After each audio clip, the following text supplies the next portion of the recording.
ஏன் இதயத்தை எடுத்து வைங்க டாக்டர். அவன் ஏன் காதலி டாக்டர்? அவளுக்கு நான் கொடுக்காம வேற யார் கொடுக்கணும்? உயிர் போனா வராது. ஆமா சார், அவ உயிர் போனா திரும்பி வராது. இந்த உலகத்துல என்ன விட கொடுத்து வச்சவங்க யாருமே இருக்க மாட்டாங்க. என் இதயம் உனக்குள்ள துடிக்கிற வரைக்கும் நீ உயிரோட இருப்ப. என் இதய துடிப்பு என்னைக்கு நிக்குதோ அந்த நிமிஷம் மரணம் கூட நம்ம 2 பேருக்கு ஒரே நேரம் தான். நீயும் அழக்கூடாது.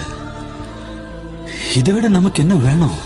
உன் கண்ணில இருந்து ஒரு துளி கண்ணீர் வந்தா கூட உயிர் நான் செத்து போயிட்டுதான் அர்த்தம். நீ கண்ணை திறந்து பார்க்கும்போது நான் எதிர இருக்க மாட்டேன்.